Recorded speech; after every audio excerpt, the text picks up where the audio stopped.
Qu'est-ce qu'il y a le 31 octobre prochain? L'Halloween! Non, c'est pas ce que j'avais en tête. Mais qu'est-ce qu'il y a d'autre le 31 octobre prochain? La veille de la Toussaint. D'ailleurs, le mot Halloween veut dire veille de la Toussaint. All Hallow Eve. La All pour tous, Hallow, l'ancien mot Holy pour dire les saints, Eve, la veille. Mais ce n'est pas la veille de la Toussaint que je veux souligner, même si nos frères et sœurs catholiques romains pratiquants vont aller fleurir des cimetières. Autre chose qu'il y a, alors j'allais mentionner également, et merci José d'avoir mentionné l'anniversaire de Stéphane, parce que j'allais dire, est-ce que c'est 4 jours après l'anniversaire de Stéphane? Eh bien non, c'était pas ça que je voulais souligner.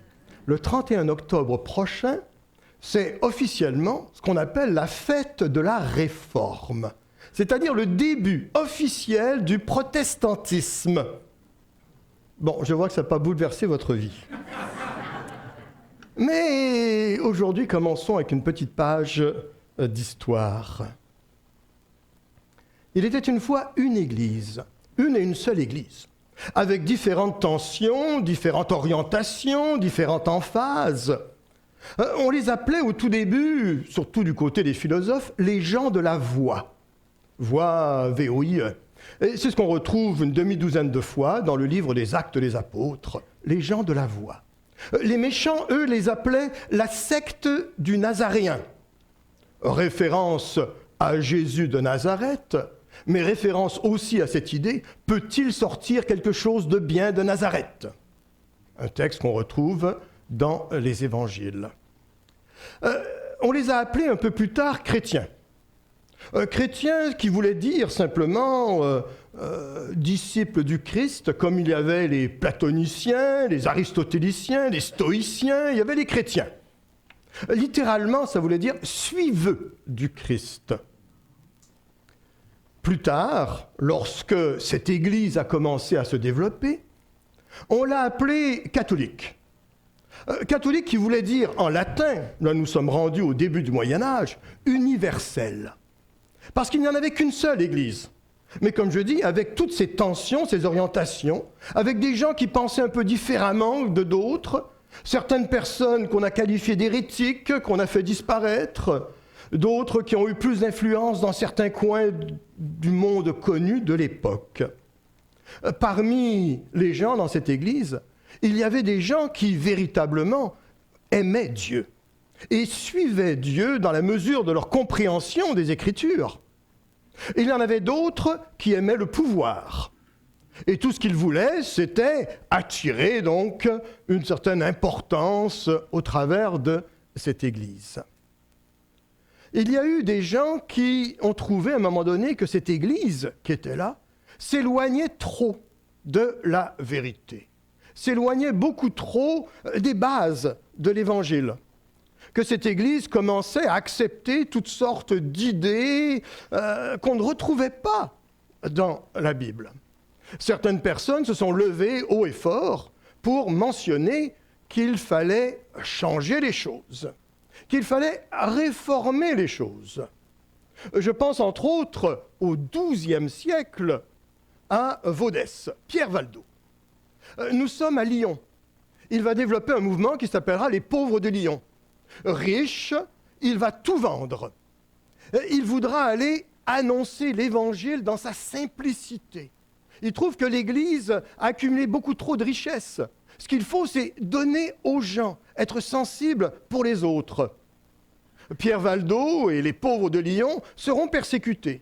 Ils iront se réfugier dans le nord de l'Italie, les vallées du Piémont, où encore aujourd'hui, il y a des églises qu'on appelle les églises vaudoises du Piémont, ou qu'on appelle également les églises valdésiennes. Et ils sont là dans ces églises. Lorsque Jean Calvin, 3 siècles plus tard, va vouloir imprimer la première Bible en français, il va faire une genre de grande tournée, et ce seront les églises valdésiennes du nord de l'Italie qui vont financer la première Bible en français. Parce qu'ils vont trouver que les mêmes idées qu'il y avait vont se retrouver là. Un peu plus tard, au XIVe siècle, John Wycliffe Nous sommes du côté de l'Angleterre. Il veut que la Bible soit lue par tous. Il va traduire la Bible en anglais, il va la distribuer, il annonce et il dit que tous sont prêtres et qu'il n'y a pas une catégorie spéciale de gens. Il sera exilé dans un coin un peu obscur de l'Angleterre où il terminera ses jours. Jean Hus, nous sommes en Tchécoslovaquie, à Prague, au XVe siècle.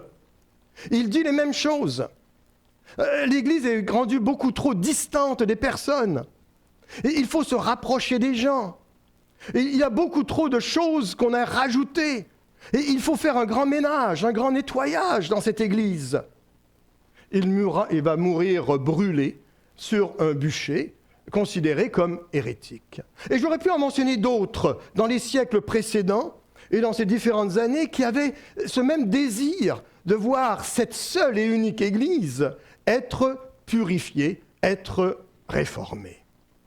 Arrive un monsieur qui s'appelle Martin Luther. Avec Martin Luther, nous sommes rendus au XVIe siècle. Une question que l'on peut se poser, pourquoi Martin Luther? Alors je mentionnais tout à l'heure le 31 octobre, parce que le 31 octobre 1517, Martin Luther va afficher sur la porte du château de Wittenberg 95 thèses qui vont mettre en péril la relation avec l'Église, qu'on appelait à ce moment-là Église catholique. Et donc une scission va arriver. Mais avant d'arriver là, soulignons que Martin Luther, il n'est pas tout seul. Si on va à Genève, il y a un magnifique monument qu'on appelle le monument de la Réforme, ou le monument de la Réformation. Dans ce monument, sur ce monument, il y a d'autres personnages, d'autres figures qui sont là. On a Jean Calvin. Jean Calvin qui va exercer son ministère en France, puis à Genève et également un peu à Strasbourg. Jean Calvin qui aura les mêmes idées que Martin Luther. Guillaume Farel, grand réformateur à Strasbourg même, grand ami d'ailleurs de Calvin. Théodore de Bèze, qui va composer le premier recueil de chants utilisé par les protestants, en sachant qu'avant, on ne chantait pas dans les églises. Il n'y avait qu'un petit chœur qui chantait à l'occasion. Mais là, avec les protestants, on va faire chanter les gens. Et le premier recueil de chants est inspiré du livre des psaumes. C'était ce que les Juifs faisaient. Ils chantaient les psaumes. Nous avons d'ailleurs dans l'Évangile, Jésus lui-même, à veille de son arrestation, va, après avoir chanté les cantiques, au moment où est-ce qu'il va célébrer la Sainte Seine. Il va prendre les 150 psaumes, va les retravailler en hymnes pour pouvoir être chantés, et ça va servir de base qu'on appellera le psautier huguenot. D'autres, John Knox. Là encore, nous sommes du côté de l'Angleterre, ou plus précisément en Écosse. Notre système de conseil de paroisse, qu'on appelle parfois conseil des anciens, parfois appelé conseil presbytéral, c'est lui, John Knox, qui va développer ce principe-là, ce concept-là. Mais ceci pour dire qu'en même temps, dans différents pays, il y a des gens qui ont la même idée. J'aurais pu en mentionner d'autres. Zwingli, notre façon de célébrer la Sainte Seine provient de Zwingli et de tout le mouvement qu'on appellera les sacramentaires. J'aurais pu mentionner Menno Simons, parce que ici nous sommes dans une église ménonite, et celui qui est considéré comme étant un peu le leader de départ, Menno Simons, avec l'idée des anabaptistes pacifiques. Cette idée-là qui est importante. Mais également sur le monument de la Réforme, il y a d'autres personnages, et je me dois de mentionner qu'il y a aussi une femme. Nous sommes au XVIe siècle. Attention, hein, il ne fallait pas en mettre trop. Mais une femme, Marie d'Antières, théologienne, collaboratrice de Jean Calvin à Genève, pasteur, prédicatrice, et qui est là et qui sera pour annoncer elle aussi et le témoignage dont nous avons. J'ouvre ici une petite parenthèse sur les femmes.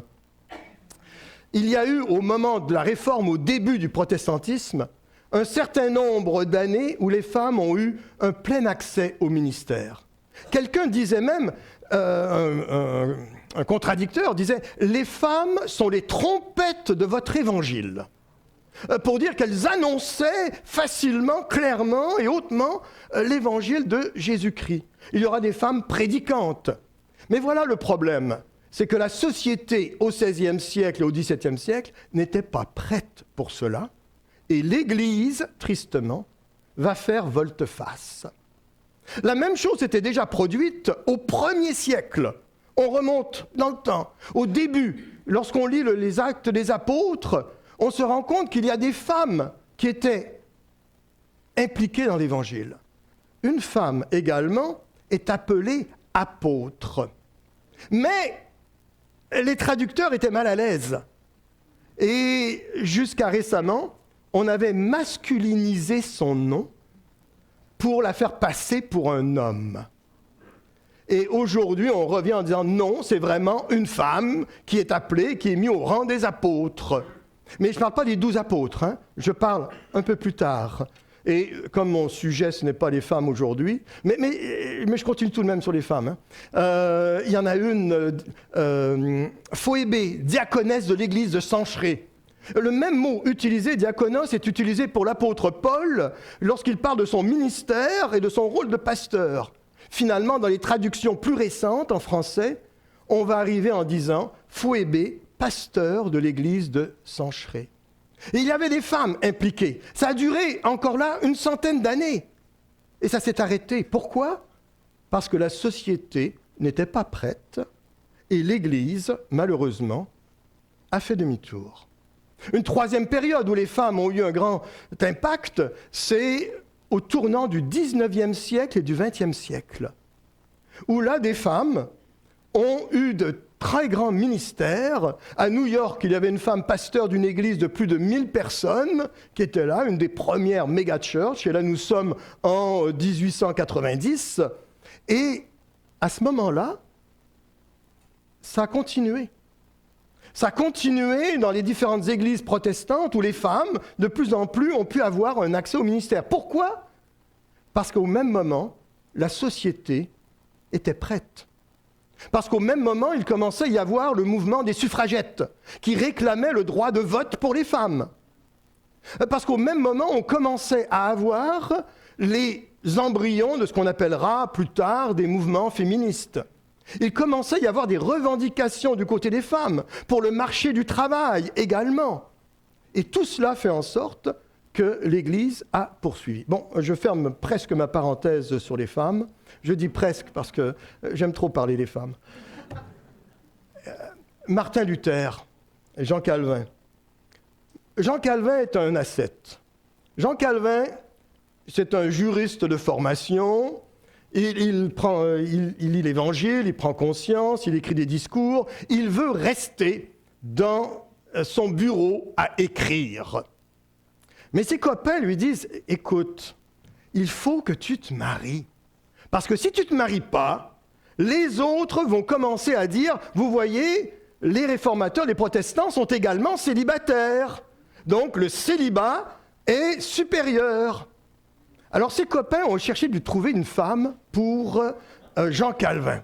À 5 reprises, ils vont lui présenter des personnes. Allez, celle-là, non, pas vraiment. Ah, celle-là, non, pas vraiment. Bon, finalement, ils en trouvent une. Idelette de Bure, veuve qui avait déjà 2 enfants, veuve d'un pasteur ménonite, anabaptiste. Elle était veuve du pasteur Strother, et qui avait déjà rencontré Calvin, tout ça. Et lorsqu'ils avaient dû fuir avec son mari la ville de Reims, ils sont allés se réfugier à Strasbourg, où son mari est décédé de la peste, si je me rappelle bien. Et à ce moment-là, donc, Calvin, elle ira à l'église de Calvin, son mari elle est également, et voilà, il va l'épouser, là. Mais il va être très, très amoureux de son épouse, même s'il reste relativement discret dans ses textes. Un autre, par contre, Martin Luther, c'est une autre histoire. Hein. Martin Luther, lui, qui est en Allemagne, le prince de Saxe qui lui offre l'abbaye de Wittenberg, une très très grosse maison, une quarantaine de chambres, des terres autour, etc. Paf. Et à un moment donné, Martin Luther reçoit un appel en disant « Hey, il y a un groupe de nonnes, de sœurs, qui veulent sortir de leur couvent. Mais elles sont un peu prisonnières. Comment est-ce qu'on peut faire ?» Il organise tout ça, une charrette, des barils qui sont vides. Il s'en va dans les cuisines du couvent, les 6 bonnes sœurs dans les barils. Il repart après ça. Et une des sœurs en question, c'était l'abbesse du couvent, qui s'appelait Catherine de Bora. Et donc, lorsqu'il ramène à l'abbaye de Wittenberg, ou la nouvelle maison de Martin Luther. Alors elles sont bien contentes, tout ça, etc. Et parce que ces mêmes idées de simplicité, de liberté, etc., qui étaient là présentes. Et puis Catherine de Bora va aller voir Martin Luther peu de temps après en lui disant « Tu sais Martin, je crois que je ferai une bonne femme pour toi. » Ouais, tu as besoin d'une épouse parce qu'il y a trop de travail ici là, pour gérer la maisonnée, pour les terres, etc. Et puis Martin Luther va lui dire « Ouais, d'accord, c'est une bonne idée, on va se marier. » 6 enfants. Oui, et c'est elle qui gérait la propriété. Il l'avait surnommée Dr Kate. Ça c'était, moi ma femme c'est mon loup. Voilà. Mais lui c'était Dr Kate.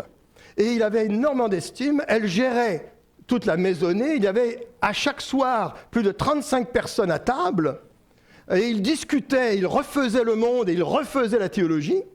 C'était sa femme qui brassait la bière.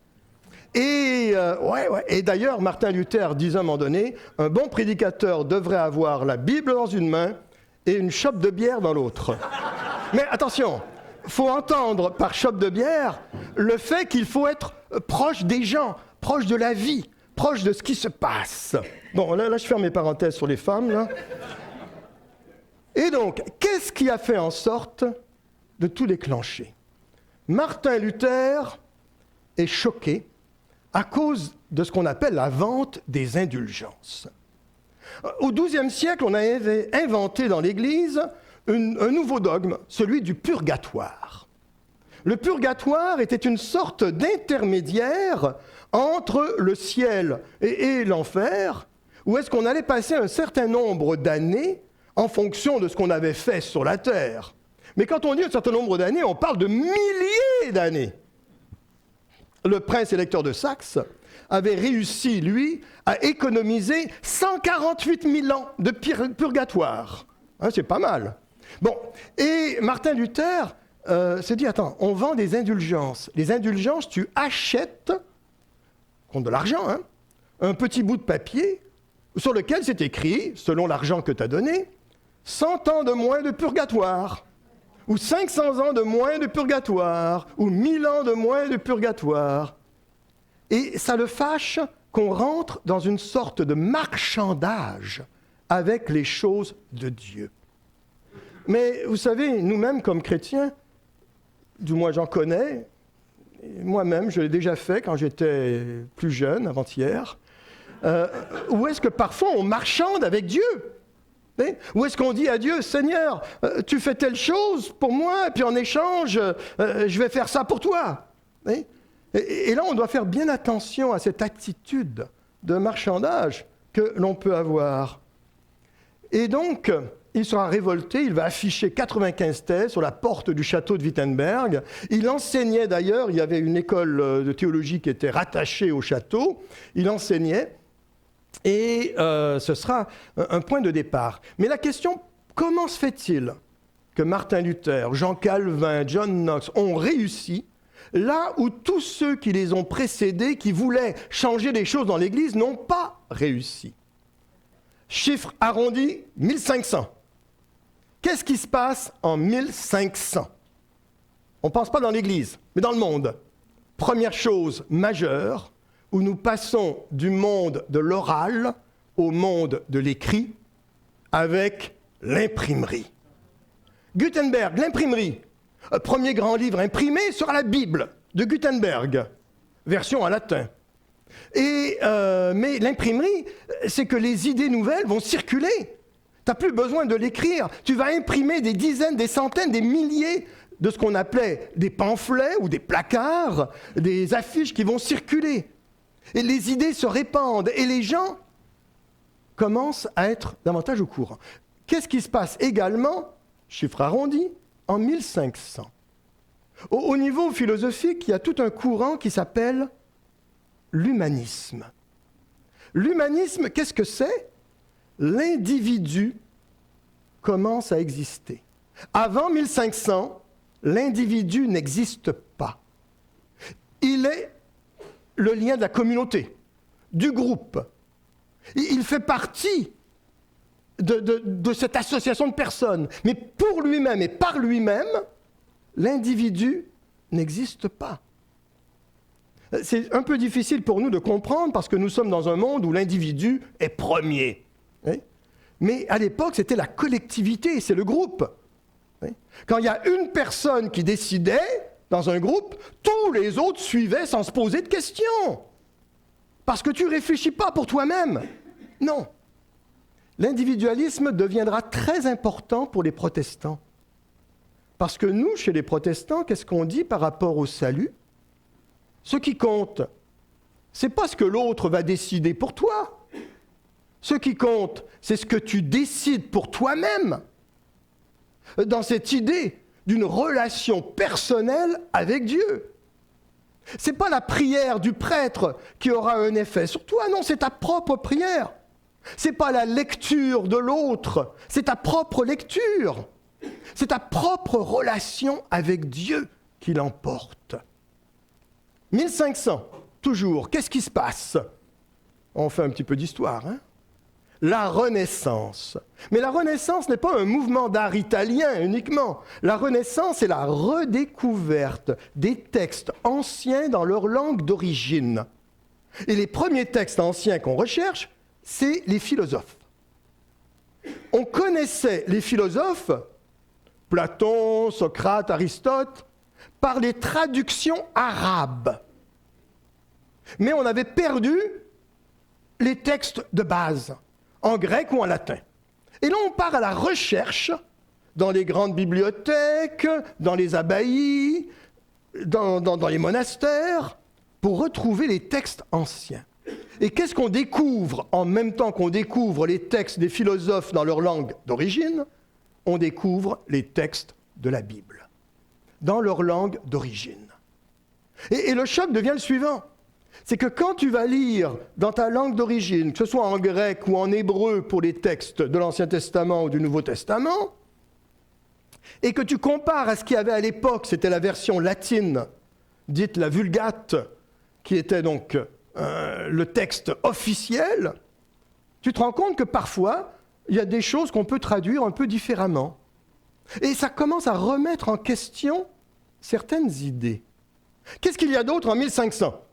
Chiffre arrondi. Nous sommes où en ce moment ici, là? Merci! Les grandes découvertes. 1492, 1534. Le monde, on découvre, pas seulement l'Amérique, on fait le tour du monde. On découvre les autres civilisations. On découvre, et ces découvertes, à la fois, vont engendrer ou vont être rendues possibles par des découvertes scientifiques nouvelles, mais en même temps, ça va exposer les gens à des idées nouvelles. Lorsque les premières idées de la Réforme et des protestants circulent, c'est ce qu'on appelle les adeptes des idées nouvelles. Et donc, l'esprit s'ouvre. Et qu'est-ce qu'il y a d'autre, toujours en 1500, chiffre arrondi? Une raison bien politique ou économique. À l'époque où l'on se situe, que ce soit en Allemagne, en France, en Angleterre, plus de 30% des terres cultivables appartiennent au clergé. Que ce soit les monastères, les couvents, les abbayes, que ce soit les évêchés, 30% des terres. Dans certaines régions, un peu moins, 10 à 20%. Mais dans d'autres régions, jusqu'à 50% des terres sont gérées par le clergé. Et donc, ils vont dire, en Allemagne, attendez, si on devient protestant, on va récupérer ces terres. Ça va être bien pour nous. Et c'est ce qui va se passer. Si on prend l'exemple de Zwingli, qui est à Zurich, il récupère les terres qui appartenaient c'était surtout des couvents qu'il y avait autour, qui appartenaient aux religieuses autour de Zurich, et il va redistribuer ces terres avec un conseil de ville qui sera nommé à la population qui manquait de terre. Il redistribue cela. Alors il y aura, que ce soit en France, en Angleterre, la confiscation d'un certain nombre de terres qui appartenaient au clergé et une redistribution de ces terres à la population. Bon, il faut dire que certaines personnes en ont profité pour s'engraisser au travers de tout cela. Mais n'importe, l'idée était là. Et donc la réforme est lancée, le protestantisme commence à se développer. Mais le protestantisme n'est pas une évolution religieuse, non. Le protestantisme est un retour aux sources. C'est avant tout un mouvement de simplification. Il faut se rapprocher des gens. Il faut que les gens comprennent ce qui se passe. À l'époque, tous les cultes étaient, ou les messes étaient en latin, alors que 90% des gens ne parlaient plus le latin.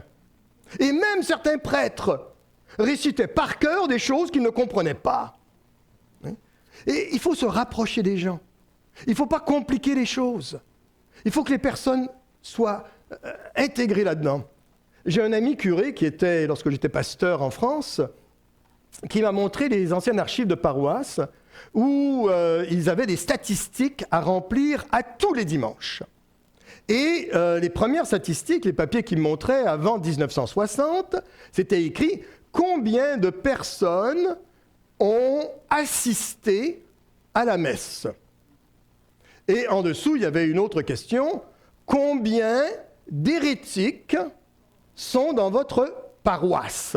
La paroisse étant délimitée par un grand carré. Les hérétiques, c'était les protestants et les juifs.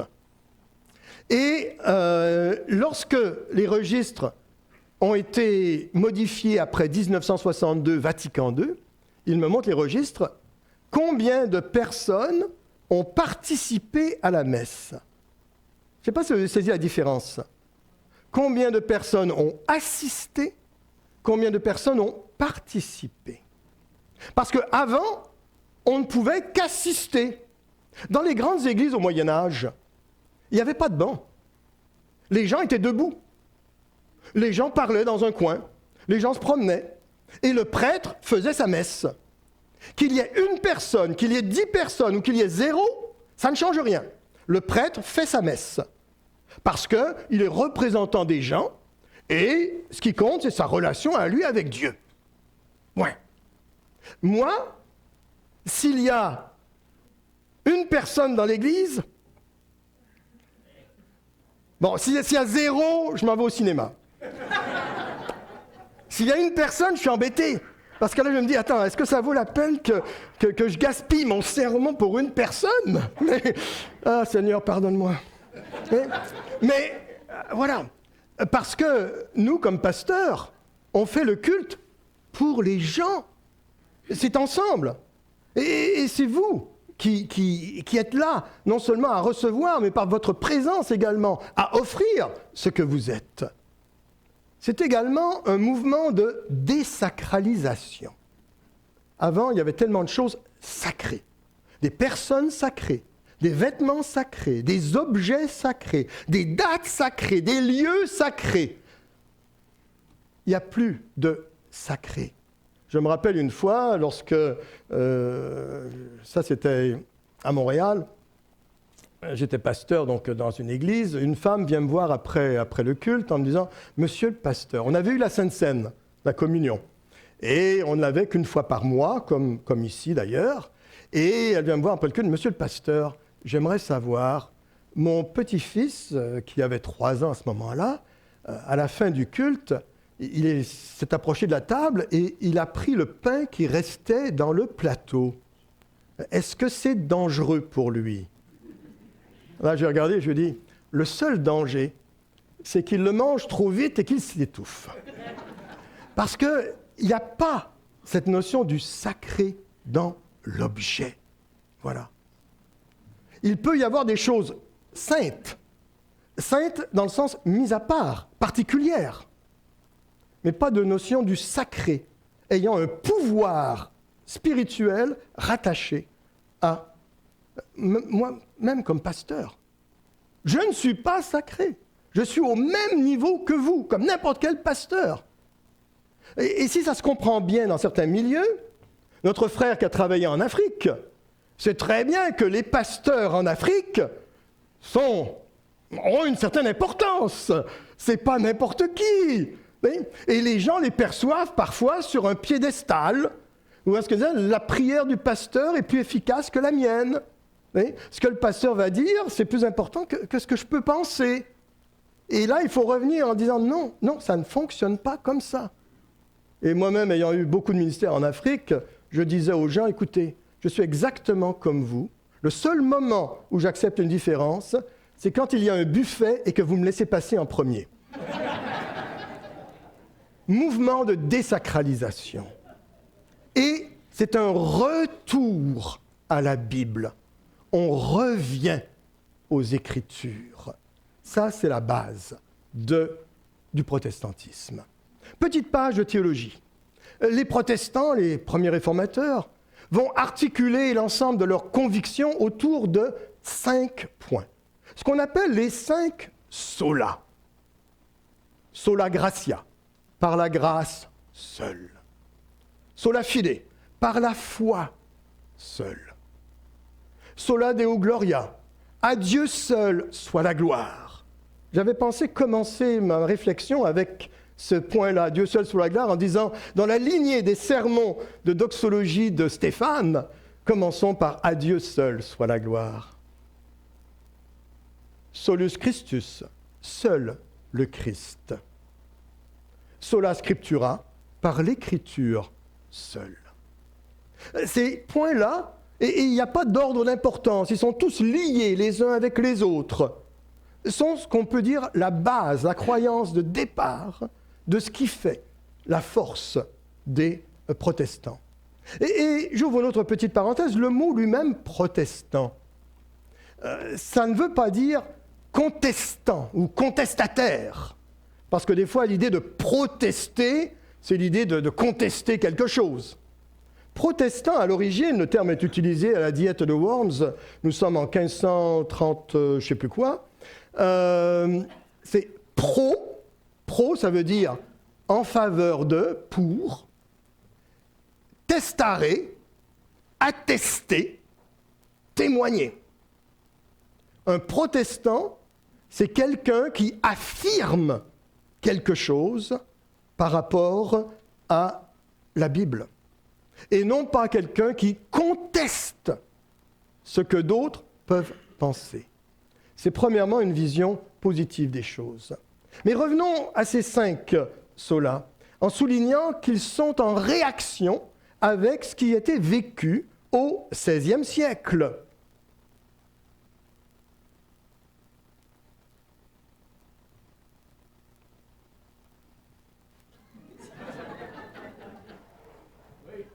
Ah! C'est vous, c'est moi? C'est vous? Alors on va voir si ça va suivre. Hein. Un verset, les Écritures, qui quelque part résume bien l'essentiel de ces points. Car c'est par la grâce que vous êtes sauvés, par le moyen de la foi, dans Éphésiens au chapitre 2, versets 8 à 10. Et cela ne vient pas de vous, c'est le don de Dieu. Ce n'est point par les œuvres, afin que personne ne se glorifie. Car nous sommes son ouvrage, ayant été créés en Jésus-Christ, pour de bonnes œuvres, que Dieu a préparées d'avance afin que nous les pratiquions. Les 5 solas. Le premier, Sola gratia, par la grâce seule, dans ce texte, car c'est par la grâce que vous êtes sauvés. Cela ne vient pas de vous, c'est le don de Dieu. Qu'est-ce que la grâce ? Vous vous rappelez cet exemple que j'avais peut-être déjà donné dans une de mes prédications, une femme qui vient voir le roi, son fils est en prison, en disant « Monsieur le roi, j'aimerais que vous fassiez grâce à mon fils. » Le roi, prenant conscience du dossier en question, lui dit « Mais madame, il y a un problème. Votre fils ne mérite pas la grâce royale. » Et la femme de dire au roi, « Mais monsieur le roi, justement, c'est cela. S'il le méritait, ce ne serait pas une grâce. La grâce ne se mérite pas. La grâce, c'est l'amour inconditionnel de Dieu. La grâce, c'est en opposition, à l'époque, au XVIe siècle, avec tous les rituels, avec toutes les pénitences que les gens s'infligeaient, avec c'est pas les sicaires, les cilices que les gens portaient, c'est-à-dire, par exemple, une corde autour de la cuisse avec des piquants dessus, pour quand tu marches, avoir toujours cette douleur qui est là pour te rappeler que la chair est mortelle, dangereuse, qu'il faut lutter contre, avec tous les pèlerinages qu'on voulait faire, ou avec toutes les reliques qu'il fallait accumuler et amasser. Non, non, la grâce est en opposition avec tout cela. La grâce, c'est cet amour inconditionnel. Un jour, Gandhi a dit « Le christianisme est une magnifique religion et Jésus-Christ, un personnage d'exception. Le problème, ce sont les chrétiens. » Il avait entièrement raison et parfaitement tort. Entièrement raison parce que c'est vrai. C'est vrai que nous ne sommes pas à la hauteur de l'Évangile. C'est vrai qu'on a raté régulièrement des choses. C'est vrai que l'Église, dans l'histoire, comme je dis parfois avec un certain cynisme, le nombre de personnes qu'il a fallu tuer pour leur entrer dans la tête qu'il faut s'aimer est incroyable. C'est vrai qu'on a des erreurs de parcours. Qui d'entre nous n'a pas quelque chose à se reprocher ? Ne levez pas la main, s'il vous plaît. On a tous déjà dit ou fait quelque chose qu'on n'aurait pas dû. On a tous quelque part des regrets. Et personne n'est totalement à la hauteur de l'amour de Dieu. Et là-dessus, il faut reconnaître qu'on a échoué. Mais grâce soit rendue à Dieu. Parce que, justement, c'est la grâce. Ce n'est pas à cause de ce qu'on fait. Ce n'est pas à cause de tous nos manquements. Ce n'est pas à cause de toutes nos erreurs de parcours qu'on est aimé de Dieu. C'est uniquement par l'amour de Dieu qu'on est aimé de lui. Et ça change tout. Ça change la vision des choses.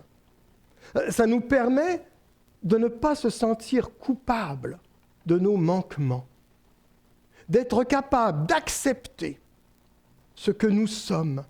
Oh, ça ne veut pas dire de ne pas s'améliorer, ça ne veut pas dire de ne pas regarder à demain et puis d'espérer le mieux. Non, ça veut dire d'être capable de dire merci au présent. Et ça, c'est quelque chose qui peut relever, qui peut faire du bien. L'apôtre Paul dira aux Corinthiens, ça c'est le sujet d'un autre sermon, « Par la grâce de Dieu, je suis celui que je suis. » Ah, c'est bon. Oh, c'est bon. Allez, c'est par la grâce que vous êtes sauvés. Deuxième sola. Deuxième sola. Bon, allez, deuxième sola. Tac, il apparaît. Sola fide, par la foi seule. Car c'est par la grâce que vous êtes sauvés, par le moyen de la foi. Ce n'est point par les œuvres. Qu'est-ce que la foi ? L'auteur de l'Épître aux Hébreux dira au chapitre 11 que la foi est une ferme assurance des choses qu'on espère, une démonstration de celles qu'on ne voit pas. Quelqu'un dira, la foi, c'est comme la main du mendiant qui se tend pour ramasser les miettes qui tombent de la table. Référence à la femme syrophénicienne dans l'Évangile. Tillich, un grand théologien américain, dira « accepter d'être accepté ». Je trouve ça beau, cette phrase. Hein? Accepter d'être accepté. Blaise Pascal mentionnera que dans la foi, il y a suffisamment de certitude pour que celui qui veut croire puisse croire, et suffisamment d'incertitude pour que celui qui ne veut pas croire ne croit point. La foi ne se situe pas du côté de la raison, de l'intelligence, de la logique. La foi se situe du côté de la volonté. Dans cette même lignée, une des phrases que j'aime bien dire, c'est qu'il y a des imbéciles qui sont chrétiens et il y a des génies qui sont chrétiens. Il y a des imbéciles qui sont athées et il y a des génies qui sont athées. Parce que la foi, dans sa réponse humaine, ne repose pas sur le savoir, mais repose sur la volonté, sur l'engagement, sur ce que cela représente. La foi, à l'époque où l'on se situe, c'est en opposition avec les œuvres, en opposition avec toutes les bonnes œuvres ou les bonnes actions que l'on peut faire. Attention, je ne dis pas que les bonnes œuvres, c'est pas bon. Humainement parlant, socialement parlant, c'est fondamental. C'est très bien d'en faire. Mais dans le regard de Dieu, par rapport à notre salut, ça ne compte absolument pas. C'est zéro. C'est un peu dur de dire cela, hein? Toutes les bonnes œuvres que l'on peut faire pour Dieu, ça ne compte absolument pas pour notre salut. Autant rester assis sur nos fesses à rien faire. On verra plus loin. C'est pas par les œuvres, c'est pas parce que l'on peut faire nous, c'est uniquement ce qu'il a fait lui. Lorsqu'on parle de à Dieu seul, ah oui, c'est vrai, je l'avais augmenté. Hein. Ah, ça a marché, à moins que ce soit eux.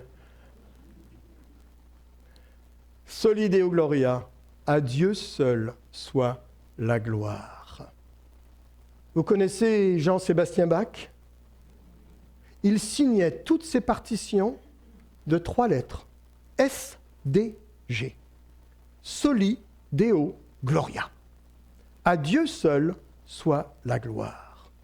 Ce n'est point par les œuvres afin que personne ne se glorifie. À Dieu seul soit la gloire. Qu'est-ce que ça veut dire, cela ? De reconnaître la place de Dieu, bien sûr, mais remontons au XVIe siècle. Au XVIe siècle, ça veut dire pas de glorification des hommes. Et il n'y a pas, que ce soit le prêtre, le cardinal, le pape, pas de glorification des hommes. Il n'y a que Dieu qui peut être glorifié. Et ceci va engendrer un autre élément qu'on appellera le sacerdoce universel, c'est-à-dire que nous sommes tous prêtres, nous sommes tous responsables de notre propre relation avec Dieu. Et le seul que l'on peut glorifier, c'est Dieu lui-même. Mais encore là, je dois mettre un petit bémol, une petite mise en garde. Ça ne veut pas dire qu'on ne peut pas être fier de ce que l'on fait. Il y a eu tout un courant du christianisme qui tendait à mépriser ce que l'on est capable d'accomplir. Nous avons le droit d'avoir des projets.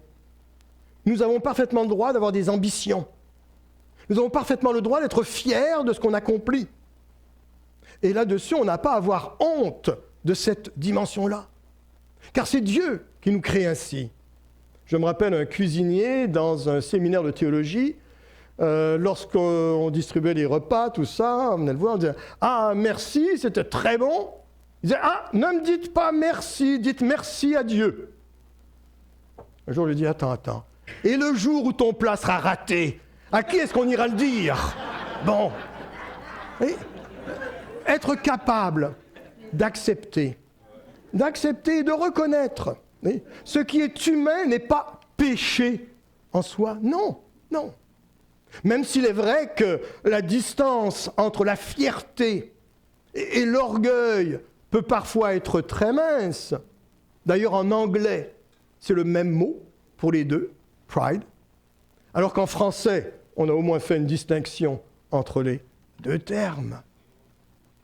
Et lorsqu'on parle de l'autre sola Christus, solus Christus, seul le Christ seul, car nous sommes son ouvrage ayant été créé en Jésus-Christ.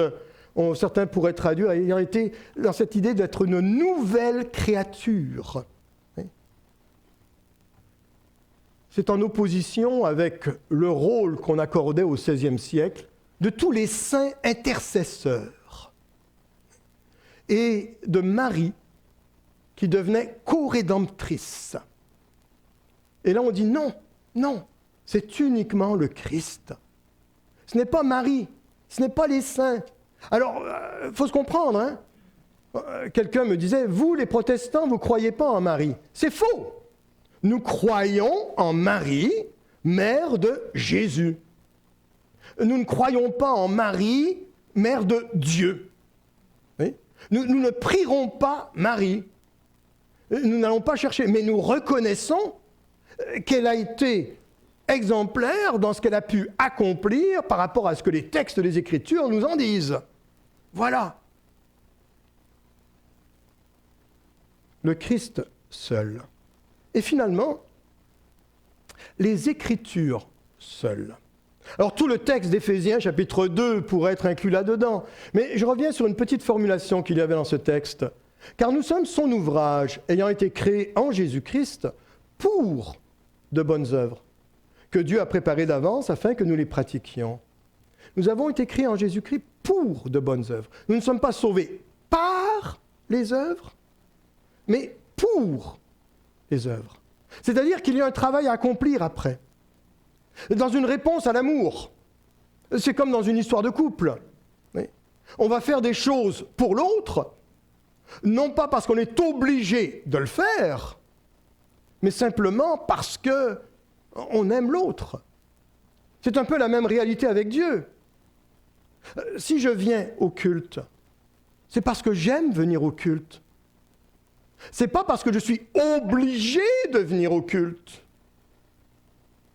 Même s'il arrive parfois que j'ai besoin de me donner un bon coup de pied derrière pour me motiver.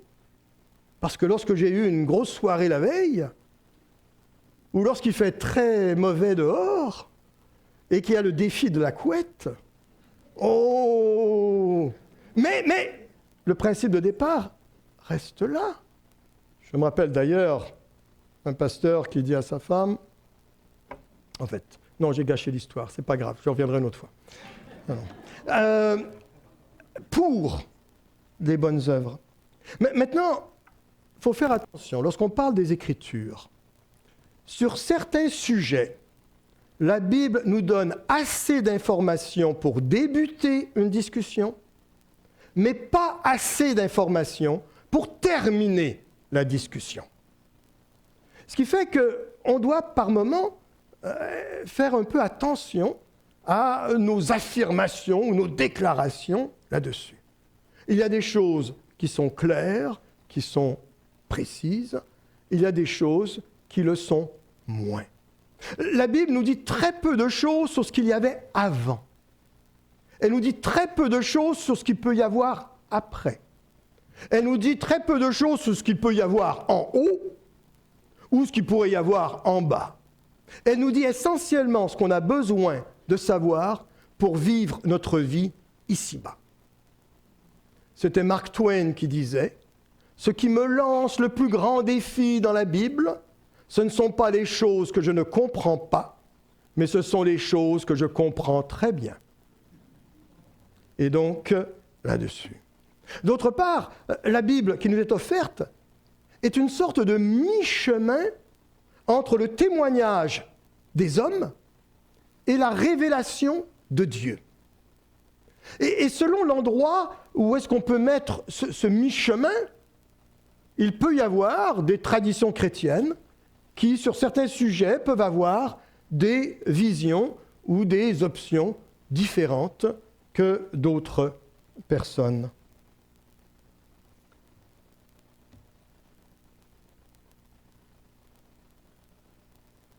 Ah oui. Bon, j'ai assez parlé. Il est assez tard aussi. Donc ces points-là qui reviennent.